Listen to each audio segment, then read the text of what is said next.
Bonsoir à tous. Alors, on va procéder à l'appel. Monsieur Amaro? Non. Non, pas Monsieur Amaro. Madame Ville? Bonsoir. Bonsoir à tous. Amiel Michel. Présent. Léonetti Jean-Marc. Présent. Funari Pierre. Présent. Charles Sophie. Présent. Farsi Claude. Présent. Valls Joël. Présent. Musso Jean-Philippe. Présent. Pasqualetto Amiel Agnès. Excusez de voir Monsieur Amiel. Boucher Grégory. Présent. Tchélékian Caroline. Présent. Pato Gérard. Excusez de voir Monsieur Leca. Leca Vincent. Présent. Swissa Monique. Absent. Boigard Patricia. Réau Sylviane. Présente. Long Didier. Excusez de voir Monsieur Tonarelli. Vassalo Karine. Vega Fabrice. Présent. Guitare Miaela. Excusez de voir Madame Giallo. Giallo Audrey. Présente. Jardin Julien. Gilles Audrey présente. Adami Eric. Présent. Mépi Francette. Vala Gérard. Présent. Ponce Alain. Présent. Amaro Romain. Présent. Fioril Reynaud Joël. Présent. Nicolas Michel. Présente. Delavocatia. Scamaroni Michel. Présent. Gorlier Lacroix Solange. Présente. Fusonne Maximilien. Présent. Coche Emeline. Inouti Rosier. Merci. Adoption du procès verbal de la séance du 5 décembre. Des questions? Oui.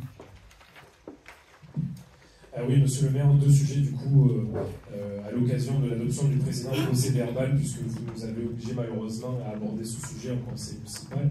Le premier qui est lié à l'éclairage nocturne, et le deuxième qui est lié à un contexte d'insécurité qui augmente sur le quartier des Amandiers, entre autres, puisque l'atteinte aux biens augmente sur la commune, mais il y a des difficultés rencontrées par les habitants des Amandiers qui vont crescendo depuis des mois. Le premier sur l'éclairage nocturne, vous avez pris une décision il y a de nombreux mois d'éteindre totalement l'éclairage de nuit. Des riverains vous ont sollicité durant des mois sur ce sujet, puisque ça crée plusieurs incidences, dont notamment un problème de sécurité lié aux personnes, puisqu'on a tous les jours des témoignages qui nous disent le matin quand je pars, je fais attention où je marche, puisqu'il y a eu des personnes qui sont tombées, il y a des personnes qui malheureusement ont eu des accidents de fait de devoir marcher dans la nuit noire. Nous avons des jeunes qui prennent le bus tous les matins dans la nuit noire, et nous avons une atteinte aux biens qui ne cesse d'augmenter dans tous les quartiers, puisqu'il n'y a pas eu de semaine où nous n'avons pas des pénois qui nous alertent sur soit des voitures qui ont été siphonnées, soit des pièces qui ont été volées sur des voitures qui ont été mises sur les parpaings, etc. Et on sait que sur la commune, parce que nous avons un taux d'employés, d'ouvriers et de cadres qui travaillent très activement, qui est assez élevé, la voiture est un drame lorsque la personne ne peut pas aller travailler le matin et qu'elle se retrouve confrontée à un problème comme celui-ci. Et on passe bien entendu les enjeux de sécurité routière qu'on vous a évoqués.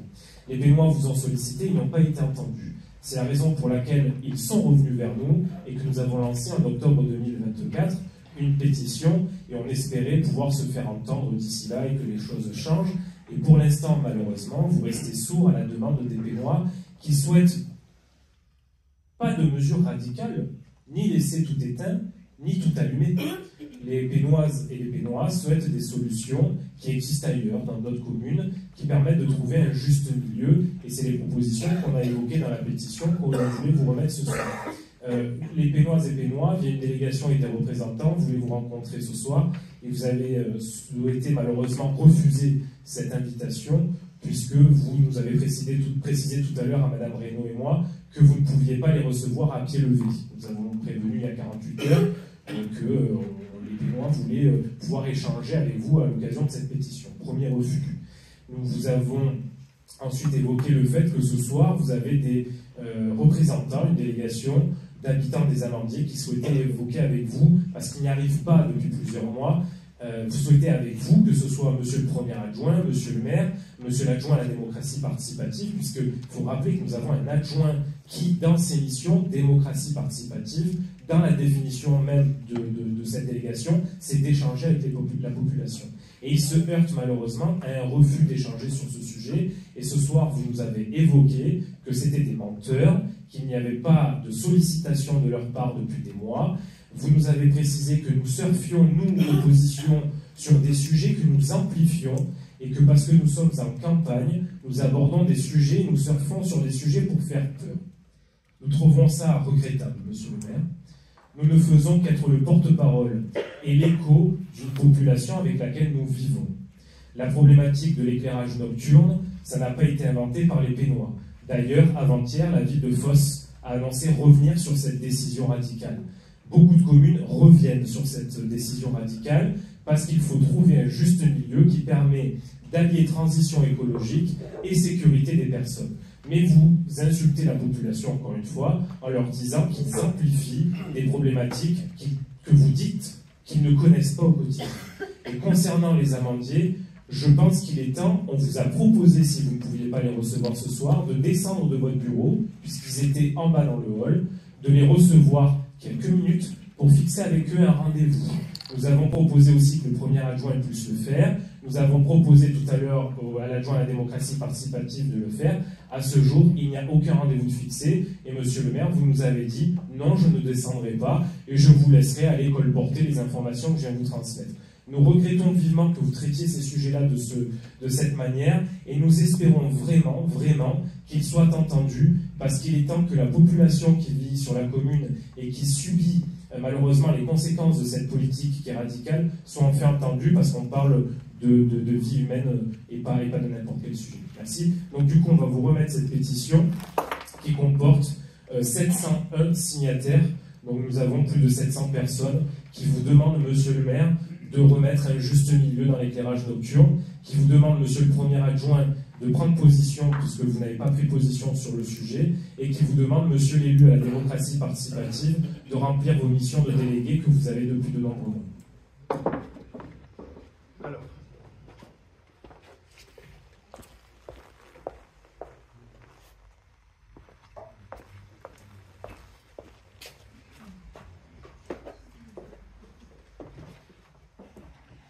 Bien sûr, on ne va pas ouvrir le débat ce soir, puisque c'est un conseil municipal cadré en matière d'ordre du jour. Les gens des amandiers, je n'ai pas eu de demande de rendez-vous de leur part.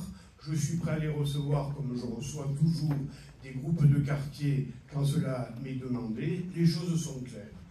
Au niveau des statistiques, mais je n'ai pas besoin de passer par vous pour ça. J'ai un cabinet, Séverine est très disponible en matière de rendez-vous. Je recevrai les gens qui veulent me rencontrer pour leurs problématiques de quartier, d'autant que au niveau des amandiers, j'ai quelques propositions très concrètes à leur faire. Pour la question de l'éclairage nocturne, je vais regarder avec attention le contenu de cette pétition. Bon, j'ai une note là, encore une fois, que je ne vais pas détailler ce soir, puisque ce n'est pas le soir de le faire. Et si besoin, on organisera une réunion où chacun dira ce qu'il a à dire là-dessus. Mais vous savez, je vais vous dire, M. Amaro, j'ai dit que vous étiez en campagne, et c'est vrai, c'est pas péjoratif. Comme vous le savez depuis quelques jours, je ne suis plus candidat. La décision que j'ai prise, et j'ai encore regardé ce matin, comme on dit dans le jargon médical, la littérature concernant éclairage nocturne et délinquance. Qu'il y ait une peur du noir, c'est une peur archaïque, ancestrale. On a naturellement peur du noir et de la nuit. Mais qu'il y ait une relation entre la délinquance et l'éclairage nocturne, rien ne l'a montré. Rien du tout. Si, c'est ce dont vous avez parlé. Vous avez dit que je mettais les gens en danger, que je les insultais. Moi, je n'insulte personne.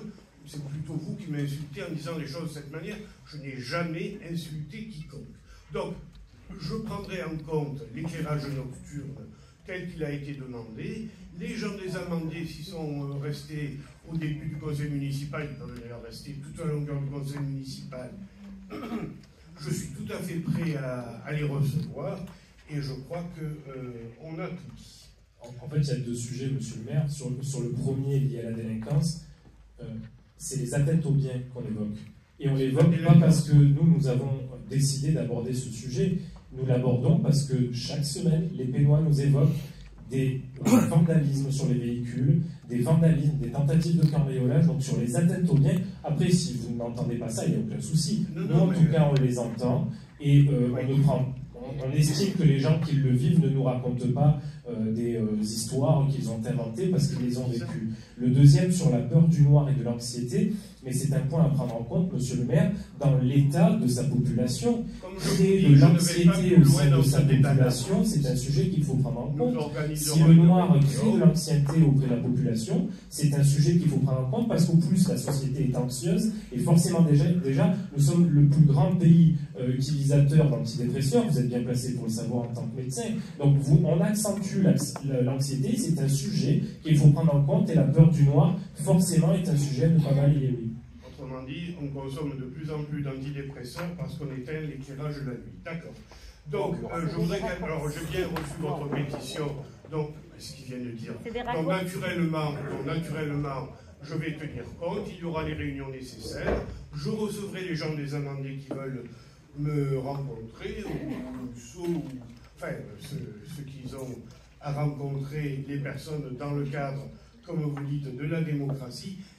J'aimerais le procès verbal de la séance du 5 décembre, le mettre à l'ordre du jour. Oui. Oui. Bonsoir à toutes et à tous, puisque j'ai été interpellé sur ce point, donc je voudrais répondre. Ça fait référence justement au dernier conseil municipal, et vous m'avez également interpellé. Donc ça concernait effectivement le marché relatif au chemin des Bleus. Donc on m'a également transmis ce document qui a été rédigé par votre équipe, qui a été donc distribué aux Pénoises et aux Pénois, sur lequel vous déclarez, je cite, pourquoi M. Musso, adjoint à la démocratie participative, a refusé cette séance d'information et de consultation. Donc, sachez, M. Amaro, c'est très simple, à chaque fois, et depuis que je suis élu, à chaque fois que j'ai été sollicité, je me suis attaché à y répondre.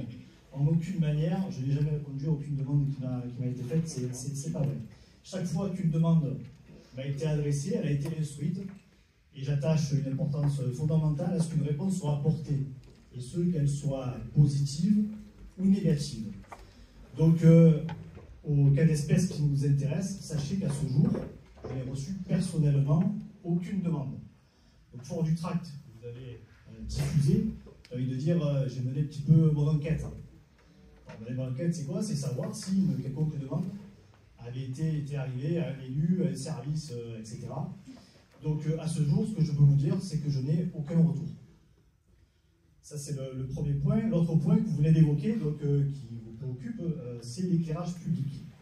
Vous dites là aussi, dans le second tract, qui a été diffusé, que sur ce point, je suis absent sur ce sujet.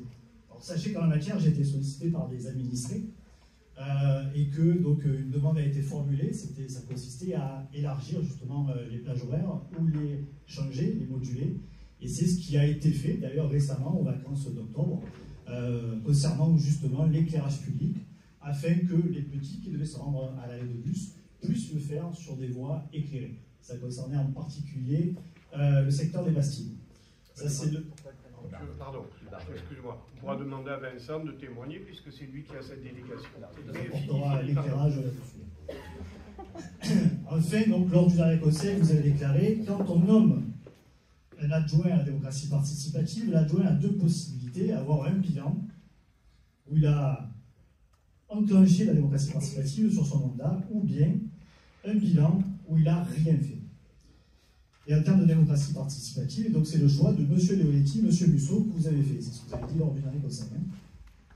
Donc sachez que depuis octobre 2021, date à laquelle M. le maire m'a donné cette délégation, j'ai enclenché justement deux actions toutes importantes en matière de démocratie participative, que sont le conseil municipal des Minots, je ne vais pas revenir là-dessus, mais également une certaine démarche de consultation auprès des riverains lors du projet de la ferme photovoltaïque. Voilà. Après, vous voterez comme vous voulez, M. Amaro, je réponds à ce que vous avez dit. Donc, fort de ces deux expériences, j'ai voulu passer à la vitesse supérieure, et du coup, j'ai fait une proposition, un projet d'action spécifique en matière de démarche de démocratie participative. Par contre, je l'ai soumis au groupe majoritaire qui l'a refusé.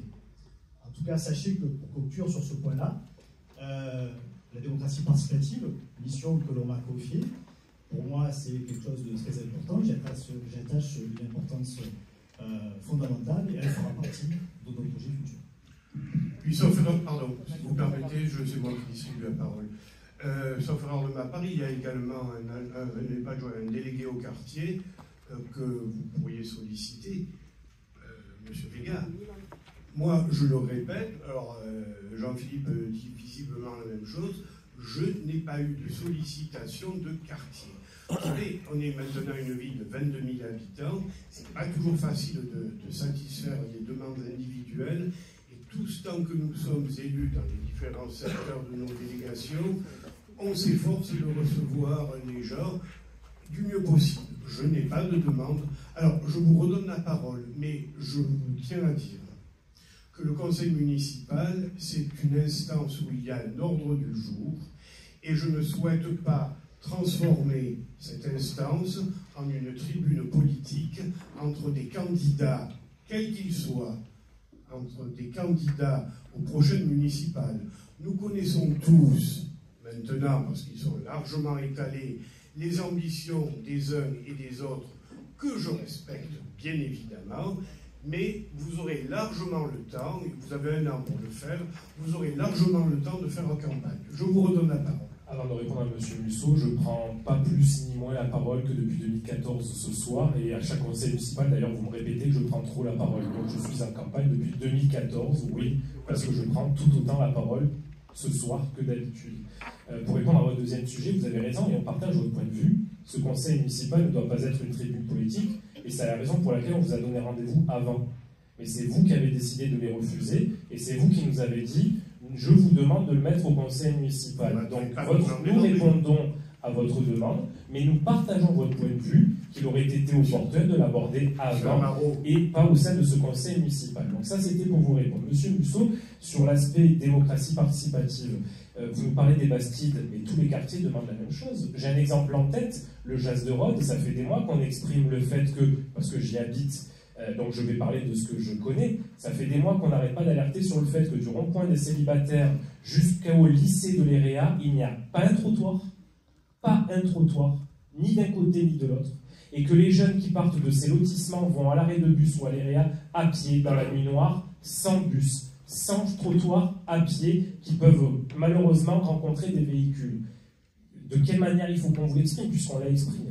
Et dernier sujet, l'adjoint à la participation, à la démocratie participative, pour nous, il y a deux façons de faire et d'exercer son mandat. Après, c'est une différence de point de vue, et les gens doivent faire un choix sur la manière dont un élu doit agir. Il y a les élus passifs qui attendent une sollicitation de la population. Et il y a des élus actifs qui, une fois qu'ils ont senti qu'un sujet est abordé, et on vous donne ces sujets-là constamment, être actif, c'est ça, être proactif, c'est ça, c'est créer une réunion, créer une concertation avec les lotissements concernés. Mais on vous apporte par A plus B que des quartiers qui vous sollicitent, vous ne leur répondez pas à tous, mais on vous demande, nous en tout cas, c'est la manière dont on agira. Moi, c'est ce que je demanderai à mon adjoint à la démocratie participative. J'exigerai de lui, je lui demanderai qu'il soit proactif au niveau de la population et qu'il ne soit pas passif. C'est la différence de point de vue que nous avons, mais je peux entendre que nous ayons des différences sur ce sujet-là. Jean-Philippe, on va clore. C'est simplement pour dire que nous n'avons pas de différence de point de vue sur ce sujet-là. Comme je vous l'ai répondu, dans la deuxième partie de ma réponse, c'était très clair, je pense que vous l'avez bien entendu. Bien. Procès verbal de la séance du 5 décembre. Qui est pour? Qui est contre? Qui s'abstient? Adopté. Il y a un certain nombre de décisions. Y a-t-il de remarques à faire par rapport à ces décisions? Oui. Oui, bonsoir à tous. Oui, en fait, on voudrait juste des précisions pour cette désignation d'un avocat pour défendre les intérêts de la commune suite à une requête déposée par M. T devant le tribunal administratif. La société Ngo? Oui, société Ngo, oui. Et Sipcom aussi, s'il vous plaît. C'est tout simplement un permis de construire qui a été attaqué par de dire ça, mais par d'autres commerçants de plans de campagne qui ne supportent pas une forme de concurrence. Et étant donné que juridiquement nous estimons qu'il n'y a aucune raison que ce permis soit refusé, nous poursuivons avec eux. Et là, ils sont allés au 3e niveau, au niveau suprême en l'occurrence, le Conseil d'État. Sachant que la Cour administrative d'appel, le niveau 2, nous avait donné raison. D'accord. Et pour le premier, celui du 3-12, l'avenue Joseph oui. On s'est un permis de construire banal, celui-là, la personne considère que l'instruction n'a pas été conforme, tout simplement. Donc, suivant la procédure habituelle, recours gracieux, etc. Oui, Madame Lacroix. Bonsoir à tous. Justement, à propos de plan de campagne, est-ce que vous défendez toujours la création de commerce sur cette zone, alors que le préfet et la direction de plan de campagne sont totalement contre le fait d'agrandir cette surface commerciale? Alors, il y a 2 types de commerce. Il y a les grands commerces de plan de campagne, au niveau du mobilier, au niveau de l'habillement, enfin il y a un certain nombre de commerces de ce type. La création à venir, mis à part le projet ENCO, qui est un petit projet, n'est pas à l'ordre du jour. Le développement de plans de campagne tel qu'il devrait se faire désormais se fera à 2 niveaux, enfin devrait se faire à 2 niveaux. D'une part, autour du pôle d'échange multimodal de plans de campagne, dont j'ai l'honneur de présider au comité de pilotage. D'autre part, à l'entrée de plans de campagne, à savoir au niveau du triangle Fabeni, qui est donc une friche industrielle aujourd'hui, et dont le projet qui avait été porté, que je ne vous disais pas de bêtises, en 2015, a été attaqué par tout le monde. Et que donc le propriétaire des terrains a retiré ce projet et travaille aujourd'hui sur un autre projet à ma connaissance, mais dont je n'ai pas connaissance de la teneur. Après, vous savez, c'est toujours pareil. Les gens de plan de campagne, ils ne s'appliquent pas à eux ce qu'ils voudraient appliquer aux autres. On voit des reprises commerciales qui se transforment en reprises commerciales, mais oui, chez nous, pas chez les autres. C'est la concurrence. Donc ce projet juste à côté de Saint-Bardu, vous allez défendre maintenant pour la 3e fois. Est-ce que M. Leonetti repart à Paris pour aller défendre ce projet? Non, là on n'en est pas là. Là vous confondez avec la CDAC. Là c'était celui qui est juste à côté de Saint-Bardu. Non, mais attendez, puisque vous faites l'assimilation, la CDAC, qui est donc une instance qui autorise les surfaces commerciales, pour dire l'acharnement de certains commerçants de plans. La CDAC, je suis allé défendre le projet, non pas d'ENCO, qui encore une fois est un tout petit projet, mais de la galerie marchande de Barnéou, qui est aujourd'hui, il faut le dire, minable. Le projet qui est fait, mon Dieu, est pas mal. Enfin, c'est plan de campagne. Tout était conforme, et je suis allé moi-même, ce que je fais rarement, défendre le projet en CDAC. Il est passé en CDAC. Les commerçants et les propriétaires ont attaqué en CNAC, Commission nationale. Effectivement, Jean-Marc Leonetti est allé défendre à Paris. Et on a gagné à nouveau. Je vous rappelle qu'en général, on perd en CDAC et on va en CNAC. On gagne pas. Mais là, c'est l'inverse. Donc, je considère qu'il y a effectivement une forme d'acharnement des associations de plans de campagne contre tout projet se développant sur les peines mirables. Voilà. Et ce que je viens de dire en est une illustration. Je m'excuse pour le public, c'est des choses un peu techniques, mais qui sont quand même la vie d'un maire d'une commune comme la nôtre. Bien, voilà pour les décisions, les marchés attribués, Joël. Enfin, si vous avez des questions, sinon on passe. Vous passez? Très bien. On rentre dans le conseil municipal. Mais toujours Joël, la 1. Bonsoir à tous. Cette délibération concerne le renouvellement de l'accord cadre de fourniture de matériel électrique pour les services communaux. Elle commencera la date de notification du contrat pour s'achever le 31 décembre 2025 et pourra être reconduit pour 3 périodes d'une durée d'1 an. La commission d'appel d'offres du 21 janvier dernier a décidé d'attribuer le marché à l'entreprise Sonépar France Distribution pour un montant annuel compris entre 65 000 et 100 000 excusez-moi, mais on avait des questions sur les marchés, donc vous avez été un peu trop vite. Juste sur le tableau. Allez-y, allez-y. Allô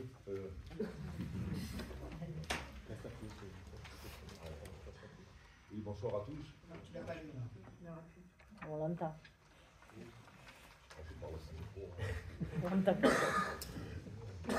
Oui, bonsoir à tous.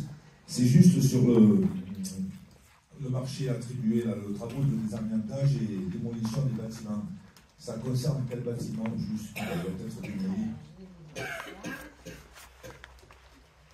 C'est le 20-24. Alors, il y a donc 3 bâtiments communaux qui sont la maison de Chemin des Bœufs, le gymnase Monaco et l'ancienne école de plan de campagne. D'accord. C'est ce qu'on a dit d'ailleurs à la commission. Ok, merci. Donc on revient à la une. Ah pardon. Pressé. Juste une question concernant les travaux d'aménagement du chemin des Bœufs qu'on a évoqué tout à l'heure au travers de l'intervention de M. l'adjoint.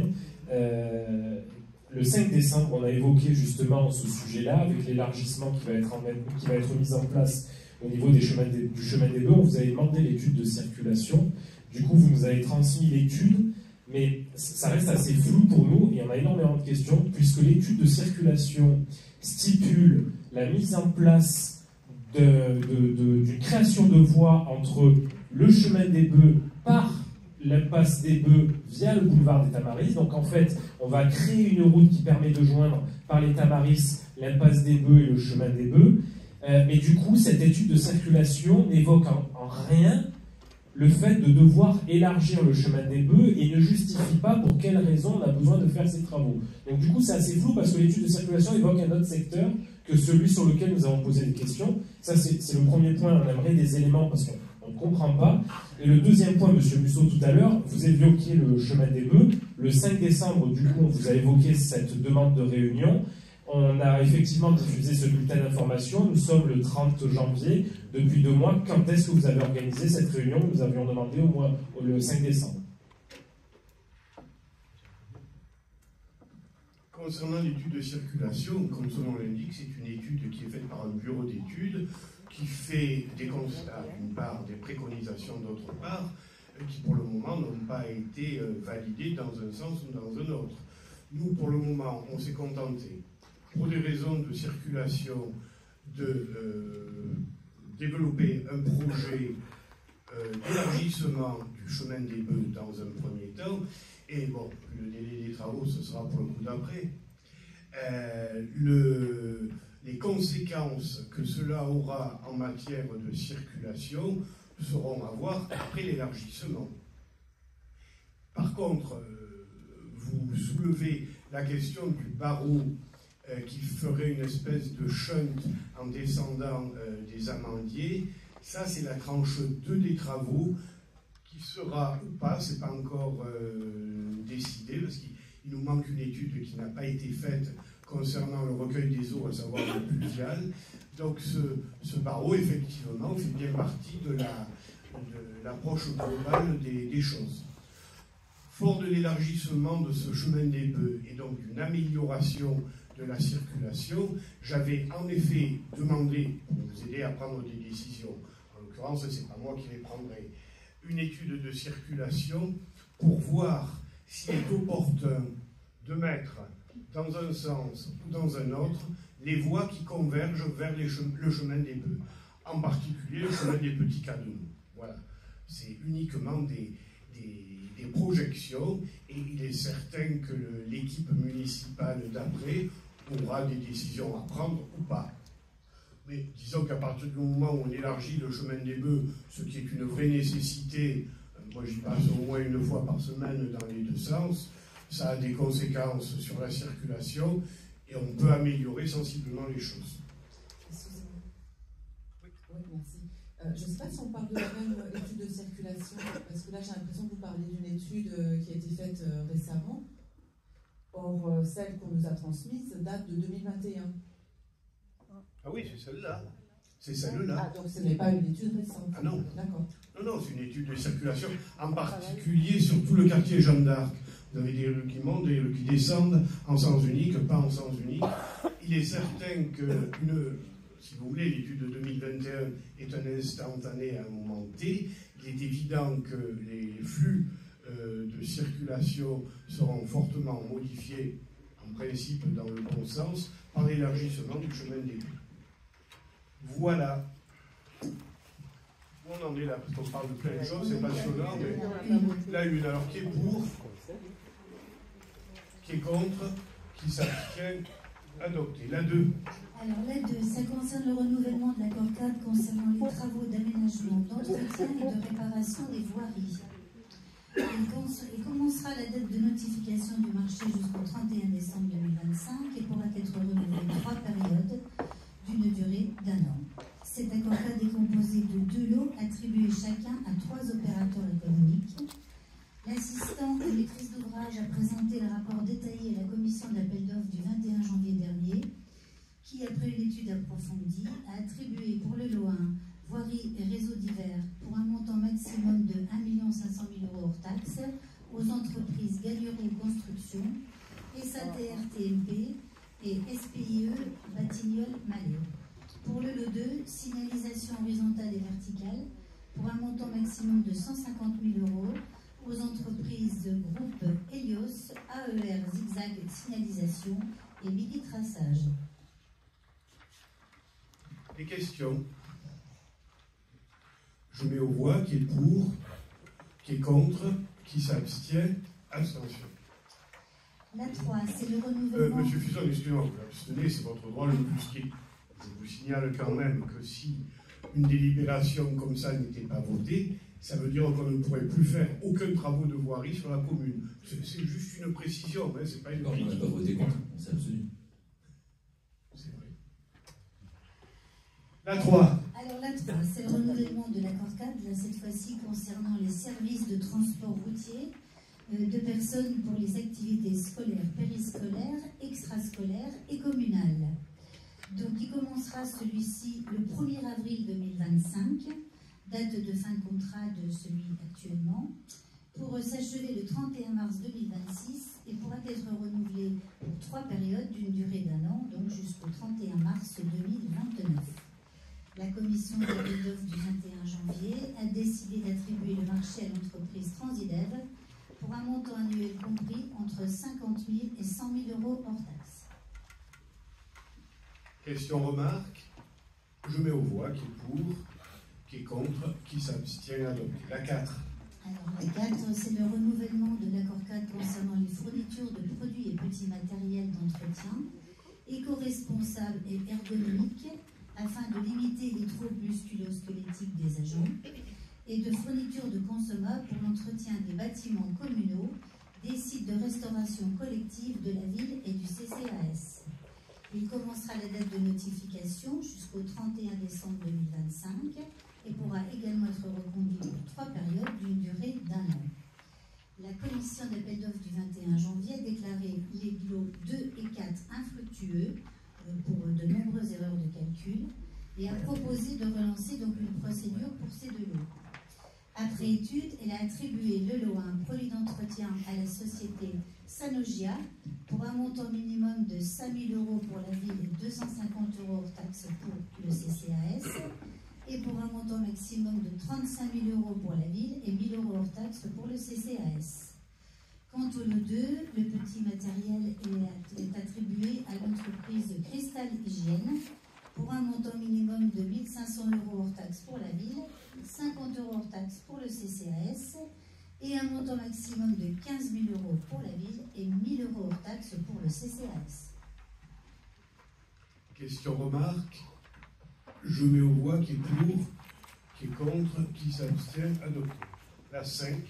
La 5, c'est une délibération qui s'inscrit dans une démarche visant à renforcer la capacité de notre commune à répondre aux enjeux de prévention et de protection des risques. En adhérant au groupement de commandes permanent initié par la métropole Aix-Marseille-Provence, nous intégrerons donc un dispositif collaboratif qui associe les communes de l'aire métropolitaine, leur établissement public, ainsi que les structures telles que les CCAS et les offices du tourisme. La convention constitutive de ce groupement, dont nous vous proposons l'adoption, permettra à notre commune de mutualiser les moyens pour optimiser les coûts, accéder à des compétences techniques et juridiques spécialisées et bénéficier de marchés coordonnés dont le premier portera sur l'adhésion à une plateforme dédiée à la gestion des événements majeurs. La convention, qui entrera en vigueur à la date de notification, est conclue pour une durée initiale de 4 ans, renouvelable par période de 2 ans. Notre commune, soucieuse de la sécurité des Pénois, est déjà équipée de la plateforme Cedralis, un système d'alerte rapide permettant de prévenir la population en cas de risque majeur. Ce dispositif a prouvé son efficacité lors de l'incendie d'août 2016 ou durant les vagues de chaleur de l'été dernier. Nous encourageons nos administrés à s'inscrire au système d'alerte Cedralis, gratuit et accessible via le site ou l'application de la ville, en cliquant tout simplement sur les risques majeurs. Nous vous invitons donc à valider l'adhésion de la commune des Pennes-Mirabeau à ce groupement de commandes et à approuver la convention constitutive 6 juin. Bon, le banal système de groupement de commandes qui est pas de question? Oui. Oui, c'est au sujet de la protection des risques, au sujet des nuisances sonores. L'association des riverains de Gignac, soutenue par monsieur le maire, monsieur Amirati, a fait la demande en 2024 pour la pose de 2 balises pour capter l'intensité des nuisances sonores. La métropole a attribué à Gignac l'emplacement de 2 balises. L'une va être située au lycée Sainte-Marie, l'autre chez un particulier. Les associations Bien Vivre au Pennes-Mirabeau en date du 1-10-2023 et le CIQ de la Cité Haute le 4-12-2023 vous ont transmis un courrier pour demander la mise en place de nouvelles balises sonores sur la Cité Haute.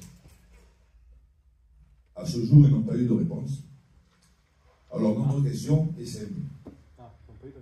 Avec 2 conseillers métropolitains, vous, monsieur le maire, vous, madame le chef,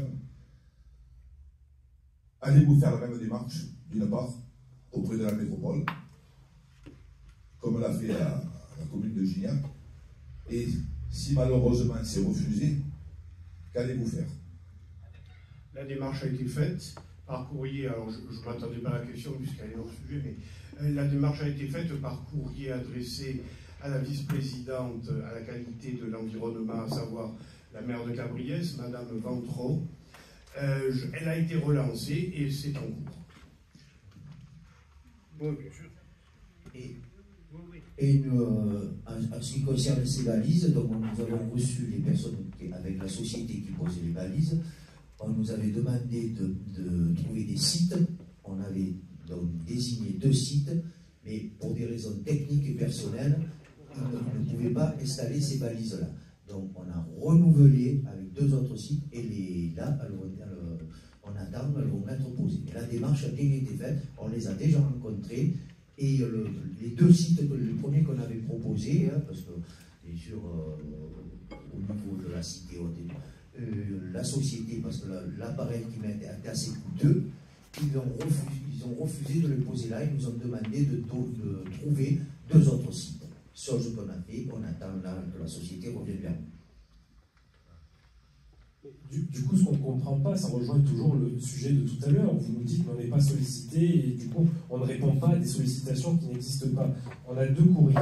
Un qui date de l'association Bien Vivre au Pennes-Mirabeau, qui date du 1er octobre 2023, et on a un courrier du CIQ Cité Haute qui date du 4 décembre 2023. Les 2 associations n'ont pas reçu de réponse. Donc c'est encore une fois la preuve que quand vous avez une démarche associative, une démarche de démocratie participative, une démarche auprès du premier adjoint, on a encore la preuve qu'il n'y a pas de réponse. Vous venez de nous dire, monsieur Leonetti, que les 2 secteurs que vous avez proposés ont été refusés, mais les associations sont force de proposition. Pourquoi vous ne leur répondez pas et pourquoi vous ne travaillez pas avec elles? Et le dernier point, la demande a été faite à quelle période? Puisque la demande de Gignac a été faite en 2024 et ils ont déjà obtenu satisfaction. Donc nous, la demande des associations a été faite au préalable et on n'a toujours pas d'éléments et d'actions engagées. Enfin, il y a vraiment une incompréhension totale sur, encore une fois, quand on a les preuves des sollicitations, le fait que personne n'ait de réponse et que quand vous avez des gens qui vous sollicitent, au final, vous voyez, M. Musso, il n'y a pas de réponse. Et on a les preuves, on a les courriers. Alors, nous, on les a rencontrés là, il y a. C'était en 22 000. Rencontrés qui? La société avec Non, on parle les des associations. les associations, l'association, ce qui concerne le CTQ de la CTO, sont au courant de ça. Ah. Moi, j'en ai parlé au président de l'association, il est au courant de ça. Il est au courant. Et l'autre association? À l'autre association, non. Ah. C'est pas grave. C'est réponse à géométrie variable. Bien, la 5, donc, qui est pour, qui est contre, qui s'abstient, adopté. Les suivantes, Monsieur Boucher, la 6. Bonsoir à tout le monde. La délibération numéro 6 concerne le renouvellement de la convention de partenariat local France Travail de Marignane avec la ville d'Épinay-Mirabeau pour une durée de 3 ans qui existe depuis 2006. C'est une convention qui permet de fournir un service de proximité aux demandeurs d'emploi de la commune. Depuis plusieurs années, cette initiative se concrétise par la mise à disposition d'informations sur l'insertion professionnelle, la proposition d'emploi et la mise aussi en commun des supports techniques de France Travail. Dans cette convention, la ville met à disposition aussi un bureau pour des permanences d'un conseiller France Travail. Et ensuite, il y a tout le temps des partenariats France Travail, Bureau municipal de l'emploi, qui maintenant fait partie de l'espace France Service au quartier Saint-Georges. Et notamment, on n'a pas encore la date, mais courant de l'année, on organisera un forum de l'emploi sur les métiers en tension et le handicap. Pardon, je décide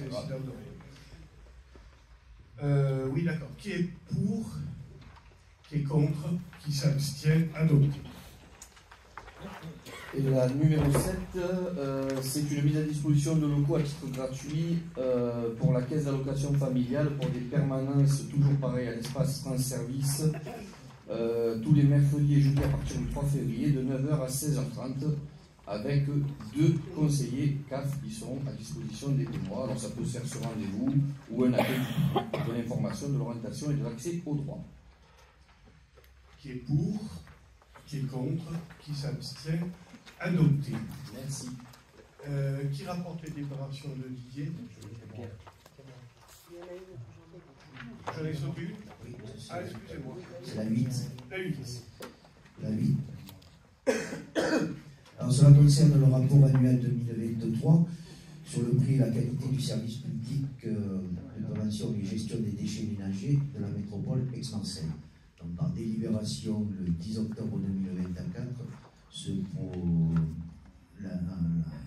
la métropole a approuvé ce rapport annuel de 2023. Les chiffres de ce rapport laissent apparaître que la commune est performante en matière de tri de déchets que nous produisons, beaucoup moins de déchets ménagers.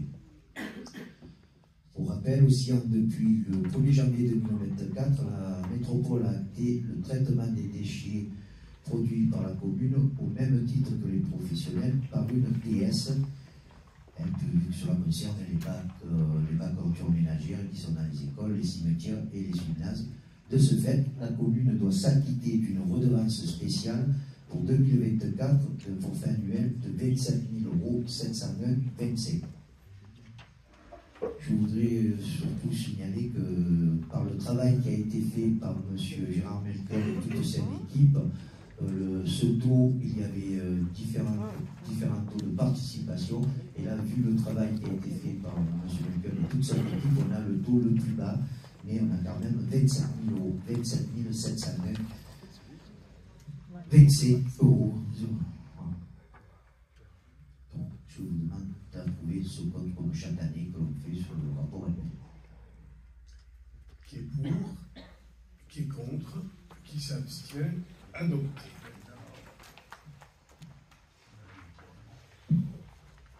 Ok, 9, 10, 11, rapporté par tout ça.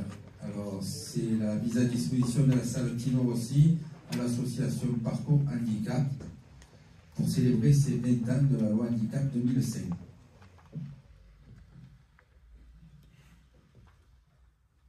Question, remarque? Je me vois qui est pour, qui est contre, qui s'abstient, adopté. La 10. La 10, c'est la mise à disposition de la salle Tino Rossi à l'association Studio A pour une manifestation au profit de l'association Vaincre la mucoviscidose. Qui est pour, qui est contre, qui s'abstient, adopté. La 11. La 11, c'est la subvention à l'association Minotaur pour un total de 4 150 €, qui se décompose comme suit: 1 650 € pour le fonctionnement et 2 500 € pour le projet qui est organisé par l'association Minotaur. Qui est pour, qui est contre, qui s'abstient, adopté. Merci. Pierre. Jean-Philippe, les finances.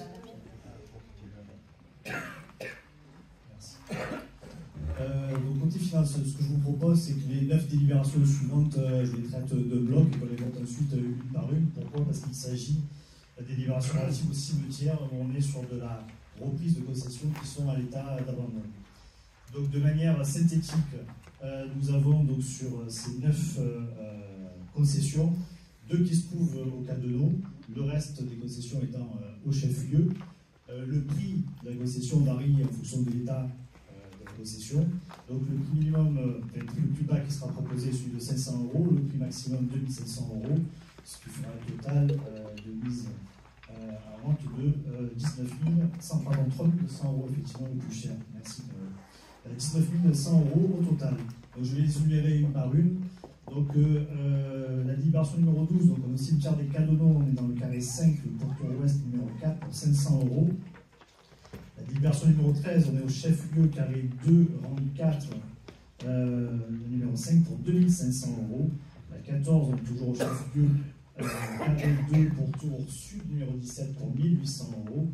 La 15, chef-lieu carré 1, rang 2, numéro 7 pour 2300 €. La 16, au chef-lieu carré 2, rang 1, numéro 1 pour 2500 €. La 17, au chef-lieu carré 1, pour sud, numéro 14 pour 1800 €.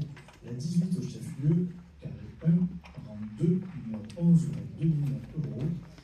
La 19, chef-lieu carré 1, rang 2, numéro 6 pour 3200 €. Et donc la dernière, au Cadeno, carré 1, rang 2, numéro 1 pour 2500 €. Voilà. Merci. Alors, je suis désolé, c'est un peu fastidieux, mais c'est la règle, on les vote une par une. La 12, qui est pour? Contre, abstention, adopté. La 13, qui est pour? Pas d'abstention, pas contre. La 14. La 15. La 16. La 17. La 18. La 19 et la 20. Merci. Donc on passe à la 21, il s'agit d'avance de subvention pour le CCAS, subvention de fonctionnement. En fait, l'année dernière, nous devions passer en février. On est à 10 000 € près sur le même montant. Il s'agit de montant d'avance de subvention pour 200 000 €. Pas de question, pas de remarque. Qui est pour? Qui est contre? Qui s'abstient? Adopté. Deux garanties d'emprunt. Voilà, les 2 délibérations suivantes ont trait à des garanties d'emprunt. La première, on est sur l'opération en défense des 28 logements collectifs à Belperre. On est sur une garantie d'emprunt accordée à hauteur de l'opération principale de 1 366 000 €. Je rappelle que pour cette opération, en 2024, en avril, donc on avait fourni une subvention à hauteur de 60 000 € qui nous permettra d'avoir une réservation pour 4 logements, qui d'ailleurs sera déductible des pénalités SRU à N+2, c'est-à-dire pour 2026. C'est donc la 22. Oui, oui. Oui, monsieur Musso, une problématique sur cette délibération concernant Erilia. Et pareil, c'est un sujet qu'on aborde depuis 2017. Et pour le coup, on a fait de nombreuses demandes. On a fait de nombreux courriers, on a fait de nombreux documents d'information, et à ce jour, on n'a toujours pas de réponse. Donc pareil, c'est un sujet, tout à l'heure vous nous évoquiez la problématique que vous rencontriez sur le fait de ne pas répondre à des sollicitations qui n'existent pas, mais c'est un sujet qu'on évoque à chaque conseil municipal et qu'on réévoque encore ce soir. Donc, encore une preuve que malheureusement la population attend autre chose qu'une simple démagogie en simple conseil municipal. Concernant Belperre, vous évoquez dans l'article 11 que la société Erilia, ex-Logirem, s'engage à réserver à la commune des Pays Mirabeau un contingent de 3 logements. On a un gros souci avec Erilia, ex-Logirem. Ça fait des années qu'on vous alerte sur la gestion du bailleur social de son parc de logements. Ce soir, vous avez des gens qui habitent dans cette salle, vous avez des gens qui habitent dans ces logements et qui subissent des graves problématiques et qui sollicitent la mairie depuis des années et qui ont encore envoyé, le 5 décembre pour être précis, un mail à la municipalité et qui n'ont toujours pas obtenu la moindre réponse. Vous avez la presse qui s'est déplacée au Saint-Georges, vous avez France 3 qui a fait un reportage dans les logements des personnes qui sont concernées par des logements qui deviennent insalubres. Pour une raison, c'est le manque d'entretien du bailleur social qui ne répond pas aux exigences qu'on devrait avoir sur une commune comme celle des Pays Mirabeau. Ça fait des années qu'on vous alerte, ça fait des années que la population vous alerte, peu importe le quartier où Erilia gère le parc de logements sociaux, nous avons des problèmes avec ce bailleur social. Ça fait des années que vous ne nous répondez pas. Donc ce soir, on ne peut pas voter pour cette délibération, on va s'abstenir pour la simple raison, c'est que vous faillez, malheureusement, il y a une grosse défaillance dans la gestion entre le bailleur social et vous. Et pour rappel, monsieur Musso, monsieur le premier adjoint, monsieur le maire, l'année dernière, lorsque nous vous avons sollicité pour une réunion à laquelle nous n'avons toujours pas obtenu la moindre réponse, nous vous avons transféré le courrier que nous avait fait la Logirem, qui nous avait mené de nous envoyer en justice si nous continuions nos actions. Aucune réaction de votre part, pas la moindre réponse. Donc encore une fois, un énième sujet sur lequel la population nous sollicite. Les Pénois attendent des actions de la part de la municipalité auprès du bailleur social qui est Erilia. Et ce soir, dans l'indifférence totale, vous nous demandez de donner encore à Erilia un contingent de logements alors qu'elle ne répond pas à ses demandes premières, à son exigence qui doit être l'entretien de son parc social. Donnons encore des logements à un bailleur social qui n'entretient pas son parc. Allez-y, continuez. Monsieur le maire, compte tenu de ce que j'ai répondu tout à l'heure, si vous avez quelque chose à apporter, je vous laisserai répondre directement. Alors effectivement, on a des remontées fréquentes de mauvais entretien de certains appartements. On les a fait remonter chaque fois du mieux possible. Je ne dis pas qu'on les harcèle, mais on n'en est pas loin. Et on est loin d'obtenir effectivement ce que l'on peut attendre. Et ça, hélas, ne concerne pas que le bailleur social Erilia, puisque depuis quelque temps, on a tendance à diversifier nos prestataires en matière de logement social. Je pense à... oui, mais il vient de passer, Erilia. Enfin, Logirem devenu Erilia est effectivement le bailleur social essentiel. Un groupe de logements sociaux pourtant neuf est aujourd'hui impacté par un certain nombre de malfaçons. J'ai fait remonter les choses. C'est pas simple. C'est pas simple. Oui. Mais sur ce sujet, on ne vous demande que de le travailler ensemble. Il faut que nous fassions pression ensemble sur le bailleur social. Ça fait des années qu'on vous demande à organiser une réunion commune, habitants, bailleur social, vous et nous, pour que ensemble nous fassions pression sur le bailleur social, pour que ensemble nous faisions toutes les remontées et que le bailleur social se retrouve dans un étau de la part de tous les élus, peu importe le groupe auquel ils appartiennent au sein de ce conseil municipal, avec la population. Nous n'avons pas de réponse de votre part. Vous nous dites, nous faisons des démarches. Vous nous transmettez aucun élément. Vous nous transmettez aucun courrier. Vous nous transmettez aucun document. On doit se baser uniquement sur vos paroles. Monsieur le maire, on attend de votre part, monsieur le premier adjoint, on attend de votre part un engagement de cohésion solidaire où l'ensemble du conseil municipal travaille sur ce dossier parce qu'il s'agit de conditions de vie de Pénoises et de Pénois qui attendent de la part de leurs élus, peu importe le bord auquel ils appartiennent, un travail commun contre le bailleur social qui ne répond pas à ses prérogatives. En tout cas, je considère que nous faisons notre part, même si le résultat n'est pas toujours au rendez-vous. Alors après, je reconnais, M. Marot, aller travailler avec vous, la main dans la main, vu la façon dont, moi bientôt, je n'existerai plus, mais vous, de la façon, pardon, j'en bafouille, vu de la façon dont vous me traitez, effectivement, il y a peut-être des communes qui travaillent la main dans la main avec l'opposition, j'en suis d'ailleurs fort étonné, mais bien sûr que je ne travaille pas la main dans la main avec vous. Tout ce que je peux faire est sujet je dirais, à critique et à attaque. Pour ne pas dire attaque personnelle, pour reprendre une expression qui vous est chère. Donc, je fais de mon mieux, et c'est suffisamment passé, côté du bailleur social, Erilia, comme des autres, quand ça ne va pas. On a eu quelques résultats, on a eu aussi, dans un certain nombre de domaines, des résultats qui n'étaient pas au rendez-vous. On continue à travailler comme ça, en tout cas pour un an. Après, vous ferez ce que vous voulez. Mais vu votre profil, je serais étonné que vous soyez vraiment sur l'opposition constructive. Voilà. Donc, vous... oui, madame. Bonsoir à tous. En ce qui concerne donc la délibération en cours sur la garantie d'emprunt pour Belle-Pierre chez le bailleur social Enelia, vous nous avez parlé donc de 3 logements mis à disposition par le bailleur. Et dans le cadre des réservations en flux qui sont à venir, quel est notre pourcentage? Non. Oui, alors, ceci, c'est effectivement, là, vous soulevez un vrai souci. C'est pas un cadeau que nous a fait le gouvernement avec, non, mais il faut le dire, avec le changement de calcul selon le mode d'attribution, puisque désormais, ce n'est plus sur le stock que c'est calculé, mais sur le flux. Alors ça, c'est la théorie. Vous le savez très bien. Je continue dans le cadre des attributions, certains diront que c'est en toute opacité, pas du tout, à faire en sorte que les Pénois soient, allez, à 90% privilégiés pour l'attribution des logements sociaux.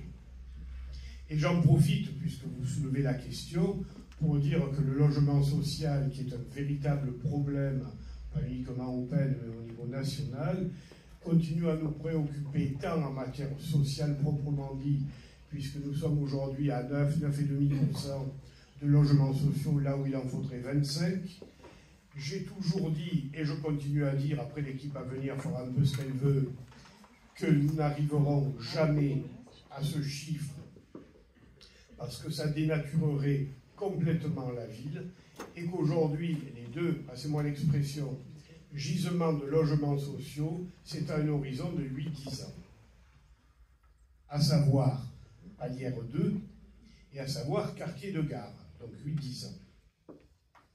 Sauf que, sauf erreur de ma part, la loi SRU et son fameux article 55 est toujours là. Nous avons provisionné, sauf erreur de ma part, pour le budget 2025, qu'on vous présentera donc dans quelques semaines, une amende, parce que moi j'appelle les choses par leur nom, c'est une amende de 850 000 €. Et c'est parce que je suis allé défendre bec et ongle à la préfecture le fait que nous avions fait quand même des efforts, que nous avons eu, on n'a pas eu le doublement ou le triplement de l'amende comme certaines communes l'ont eu. Je pense à Allo, je pense à Saint-Mitre-les-Remparts. Voilà, mais ce sera un véritable problème d'avenir. Si je comprends bien, quand on parle de réservation, d'attribution sur votre flux, vous nous expliquez que dans la pratique, effectivement, vous passez outre lors des commissions d'attribution de logement, puisque votre avis, vous le dédiez aux Pénois, même quand c'est réservataire, préfecture ou autre. Autant que faire ce qu'on fait. Oui, et moi, la question que je me pose, c'est que vous avez vos pratiques, et c'est très bien si ça peut bénéficier aux Pénois, néanmoins, ces pratiques ne pourront pas, malheureusement, être éternelles, parce que vous connaissez aujourd'hui la situation des logements sociaux, vous connaissez aussi le chamboulement qu'il y a aujourd'hui chez les SAHLM sur notre territoire, la situation de rachat de Logirem par Erelia en est un bon exemple. Néanmoins, il n'y a pas que ces HLM-là qui sont aujourd'hui en voie de complications, notamment de santé financière très, très compliquée. Aujourd'hui, quand vous faites une garantie d'emprunt sur Erelia, est-ce que vous avez, vous, un taux d'attribution sur le flux qui est dédié et à quelle hauteur il se trouve? Non, je n'ai pas ce chiffre. Et pourquoi alors on part sur une garantie d'emprunt sur un bailleur qui nous la garantie d'emprunt, alors je ne sais pas ce chiffre, ça veut dire qu'il n'existe pas, bien sûr, on va aller regarder ça, je vous répondrai. Si on ne fait pas de garantie d'emprunt, on n'a pas ces logements sociaux. Alors vous me direz, les gens, oui, non. Ça peut se discuter. Non, oui, mais On est déjà lourdement menacé par les services de la préfecture de ne pas en avoir fait assez. J'ai tenu bon. On arrive à la fin du mandat, donc j'aurai tenu bon jusqu'au bout. Bien du plaisir pour la suite. Et justement, la question que je me pose, c'est qu'aujourd'hui, quand vous choisissez un bailleur social comme Erilia, qui effectivement reprend un patrimoine, celui de Logirem, qui n'est effectivement pas en bon état, surtout au Pen Mirabeau, pas que, où on a effectivement un problème de fonctionnement même des équipes, puisqu'il y a eu énormément de problématiques à ce sujet. Pourquoi vous pensez être obligé de choisir ce bailleur social-là parce qu'il n'y avait pas d'autres bailleurs sociaux qui se proposaient dans les Pen Mirabeau? Alors je vous rappelle quand même que ce n'est pas nous qui avons choisi, hein, c'est l'opérateur qui avait déjà travaillé avec avec Logirem. Non, moi je ne suis pas marié avec Logirem, ni encore moins avec Erilia. Hein. Alors, rien n'est imposé du tout. Sauf que vous évoquez les troubles que traversent aujourd'hui les opérateurs de bails sociaux. Effectivement, il y a une tendance au regroupement, les gros ont tendance à bouffer les petits. Aujourd'hui, c'est Erilia, c'est avec eux que la chose a été négociée, et je n'ai pas cherché effectivement à les modifier cet accord qu'il y a eu entre l'opérateur et Erilia. Et je rappelle aussi que la garantie d'emprunt est une garantie qui se prend à trois: l'opérateur, la métropole et la ville. Alors je rappelle que si les gros mangent les petits dans le secteur HLM, c'est parce que c'est une volonté gouvernementale, hein, parce qu'aujourd'hui, j'ai pas dit le contraire. Quelques bailleurs sociaux pourront être représentés au niveau national, et cette condition sera donc soumise au nombre de logements dont il dispose. Néanmoins, encore une fois, quand on a un bailleur social qui a des opérations aussi décadentes que, on parle du Saint-Georges concrètement sur Logirem et nouvellement Erilia, est-ce que justement cette nouvelle opération n'aurait pas pu servir de moyen de pression sur l'entretien du parc Saint-Georges? Alors, l'opération est partie depuis pas mal de temps. Hein. Elle a pris énormément de retard. Mais, madame, on peut tout imaginer. Vous avez raison. On fait pression sur les uns, on fait pression sur les autres. On demande de renégocier. Les bailleurs aujourd'hui ne se bousculent pas. Dites, c'est pas vous que je vais apprendre la crise du logement que traverse la France aujourd'hui. Et pas que du logement social. Aujourd'hui, plus personne ne veut construire. Clairement, on a besoin de logements, qu'on ne veuille ou qu'on ne veuille pas. Alors nous, y compris à travers les documents d'urbanisme, on a essayé de faire des logements là où il y a déjà une certaine forme de densité pour préserver le cadre de vie. Après, à chacun de dire le contraire s'il en a envie, il n'y a pas de souci. Mais honnêtement, concernant ce dossier, je ne peux pas vous dire ni plus ni mieux. D'accord. Je retiens que vous allez nous transmettre le taux de réservation sur le flux à venir. J'imagine qu'il doit être sur le flux 2023 encore. Merci. Alors pareil, il faut mettre au vote qui est pour, qui est contre, qui s'abstient. Il y a 2 contre, 6 abstentions. La 23, cette fois pour... La 23, donc toujours garantie d'emploi. Là, on est dans le logement collectif Mélodie, donc à Palière. Ce n'est pas Erilia, c'est la SADHLM Famille et Provence. On est sur une garantie à hauteur de 410 000 €. Ben oui, on fait appel à d'autres, en espérant que... Enfin, pour une opération qui s'annonçait... Pour une opération qui s'annonçait pas mal, j'avoue que j'ai été assez déçu de bailleur social. Je ne suis pas là pour stigmatiser les gens. Pas plus tard que ce matin, on se plaignait avec une certaine véhémence de la désinvolture du traitement. Donc, pour la 23, donc même combat, qui est pour.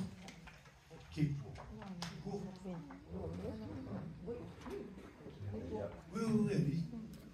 Juste pour préciser, puisque vous avez évoqué à plusieurs reprises que nous étions contre le logement social, et vous avez évoqué encore ce soir que nous attaquions à chaque fois toutes les actions que vous menez, la preuve c'est qu'on vote pour cette délibération étant donné que vous faites le choix d'un autre bailleur que Erilia, et nous avons une cohérence avec la ligne que nous pensons être la bonne pour les Pénoises et les Pénois. Donc c'est pour ça que nous allons voter pour cette délibération.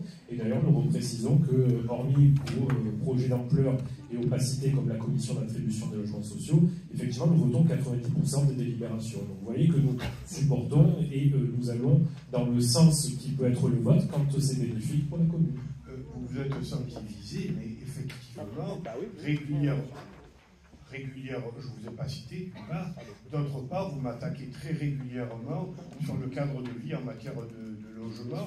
Donc effectivement, sans vous citer, ça ne m'étonne pas que vous ayez rebondi, parce qu'effectivement, y compris par votre acte et vos déclarations, vous attaquez régulièrement la commune en matière de son urbanisation. Très bien voté. Alors la 23, qui vote pour? Contre? 2 abstentions. Ah non, 2 contre, pardon. Merci. Pierre, la 24. La 24 est retirée car le collège n'a plus besoin de créneaux. Donc elle est retirée. Pardon? La 24 est retirée. La 24 est retirée, oui. Parce que le collège n'a pas besoin de créneaux. Donc c'était sur une convention pour des créneaux et ils n'en ont pas besoin.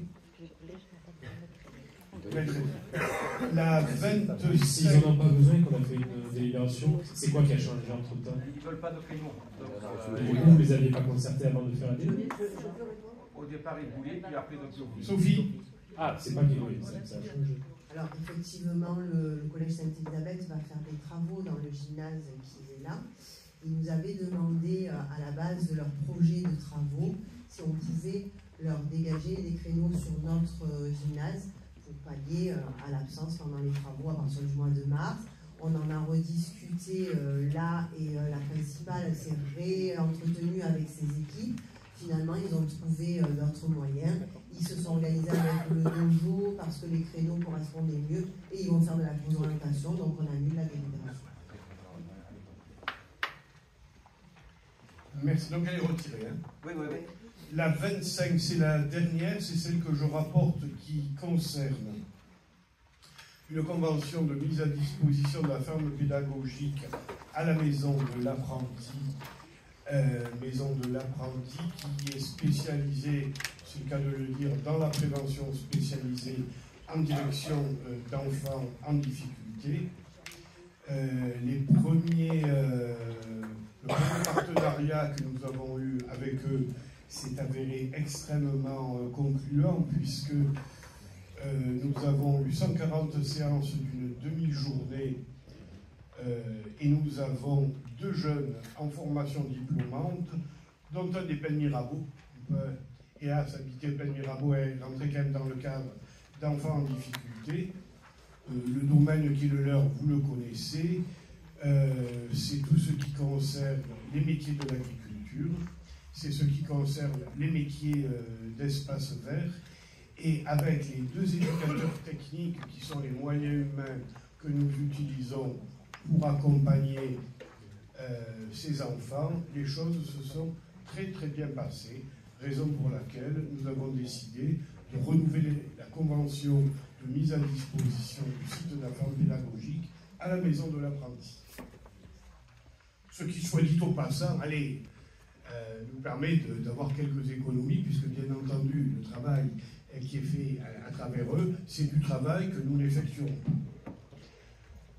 Je sais que le sujet avait été polémique il y a quelques mois de ça, alors moins pour la ferme pédagogique que pour les Barnoins. Les Barnoins, nous avons abandonné, on ne voulait pas effrayer les âmes sensibles. Donc je mets à votre vote cette convention avec la maison de l'apprenti. Oui. Du coup, vous avez évoqué les Barnoins. Pour éviter de revivre ce qui s'est passé aux Barnoins, l'idée est pareille, démocratie participative, c'est d'échanger avec la population. Quand est-ce que vous avez échangé, M. Leonetti en tant que premier adjoint, M. Lusso en tant qu'adjoint à la démocratie participative, quand est-ce que vous avez échangé avec les riverains qui se trouvent à proximité de la ferme pédagogique sur le sujet? On pense aux Frênes, au Manianarel, tous les lotissements autour. À quel moment vous avez échangé avec les Pénois pour éviter le massacre qui s'est passé au Barnois? Non, il n'y a pas eu de massacre. Ah, vous n'y étiez pas, je vous assure que j'ai eu la mais ça m'a été largement rapporté. Il J'ai eu de la peine pour M. Leonetti parce que je n'ai jamais assisté à une situation Tout aussi le monde n'a pas votre verbe et votre aisance en matière de prise de parole. Bref, c'est pas grave. Ma question, revenons à nos moutons. À quel moment vous avez échangé avec la population, M. Leonetti, M. Mussolini? Oh, il vous attaque, vous êtes ici. Non, c'est des Vous êtes en questions. campagne, vous Si les questions sont des attaques, c'est dur, c'est très très difficile. Hein. Je sais que votre idéal, ce serait un conseil municipal en visio durant le Covid où personne pose de questions. C'est pas depuis 2014, on vous habitue à travailler nos dossiers. Donc nous continuons à les travailler. Et je sais que c'est dérangeant, vous posez des questions. Je déteste la vision. J'ai besoin du contact physique, fut-il donc laissez répondre. Voilà. Chaque fois, moi, alors, j'ai donné effectivement à Musso une délégation de démocratie participative. Nous n'avons pas, et vous l'avez dit tout à l'heure, et je vous rejoins, il n'y a pas à se disputer là-dessus, nous n'avons pas la même vision de la démocratie participative. Lorsqu'on fait un projet dans un quartier, à moins que ce soit quelque chose de complètement terrible, je n'organise pas des réunions publiques. Tiens, je le prends pour moi, vous voyez, c'est pas pour le protéger Musso ou Leonetti, je le prends pour moi. Et je vais vous dire pourquoi. C'est extrêmement simple. Je me rappelle d'une réunion que j'ai organisée il y a quelques mois de ça. Je ne me rappelle plus si vous étiez fait. Peu importe, ça concernait un plan de campagne, le bus à haut niveau de service, qui est en train de se terminer, et le point d'échange multimodal. Des projets qui se chiffrent en plusieurs millions d'euros. Et là, parce que tel est le comportement humain, ça ne me gêne pas, c'est la nature même. Vous avez toujours un mec qui arrive et qui dit « Ouais, vous dépensez des millions pour faire un bus à haut niveau de service, mais vous avez oublié de me ramasser les poubelles devant chez moi. » C'était exactement ça. Ces réunions publiques, on sait à quoi elles servent. Vous avez quelques personnes qui viennent hurler pour des questions tout à fait personnelles, alors que par définition, il s'agit de projets collectifs qui concernent le bien public. Non, voilà. Moi, je combats cet individualisme forcené d'aujourd'hui. Non, mais madame, vous pouvez hocher la tête, je défends mon point de vue, comme vous avez défendu le vôtre. Alors, c'est vrai, je ne fais pas des réunions publiques, point oui, point non. Je n'ai fait que sur des projets très structurants, et comme d'ailleurs la loi nous l'impose. Après, je n'ai jamais empêché ni M. Musso, ni M. Leonetti, ni M. Vega d'aller dans les quartiers pour faire de la concertation ou de l'information. Voilà. C'est ce qu'on demande. Tout est dit. Eh bien oui, écoutez, je ne suis peut-être pas assez sévère avec mes élus. Heureusement que ça va changer. Oui, madame. Alors, je reviens sur ce que vous évoquiez sur la Marjolaine. Moi, la peine que j'ai eue, c'est récemment pour M. Leonetti, monsieur Amaro, c'est aussi pour vous, parce que vous aviez voté pour en conseil municipal. Voilà. Donc, parce qu'on nous a menti sur le fait d'avoir fait une réunion. Vous avez changé d'avis devant les habitants. Donc, encore une chose, il y a une cohérence à avoir en fait dans son attitude envers les habitants et ses votes. C'est une cohérence qui peut être appréciable pour tous. Néanmoins, en ce qui concerne le projet... C'est la municipalité, vous défendez la municipalité. La municipalité avait menti en disant qu'ils avaient concerté la population. Oui, nous avons changé d'avis, puisqu'effectivement la municipalité avait menti. Je suis qu'on apporte des éléments d'information. Ne me traitez pas de menteur. Ne me traitez pas de menteur et surtout ne reprenez pas la parole sur mon Monsieur Amaro, vous n'êtes pas maire. Non, c'était juste, je sais que vous êtes très strict à la maison. Je sais que vous êtes très strict à la maison, je m'y colle, pas de problème. Que vous m'ayez traité de menteur comme vous venez de le faire, c'est votre problème. Je n'ai jamais parlé de concertation pour la Marjolaine parce que, effectivement, à mon niveau, je n'ai jamais concerté le quartier des Barnoins pour, soit dit en passant, quelque chose qui ne relevait que de l'entretien. Je vais même vous dire mieux. Non, mais nous on le sait, on avait voté pour. Si vous permettez, je vais finir ma phrase, puisque vous vous targuez d'être poli et de ne pas couper la parole.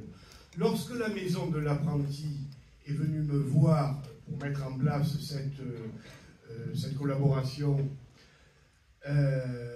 maison de l'apprenti, il y a 30 ans, je m'en occupais, j'étais vice-président du conseil général en charge de l'enfance en difficulté. Donc je les connais bien.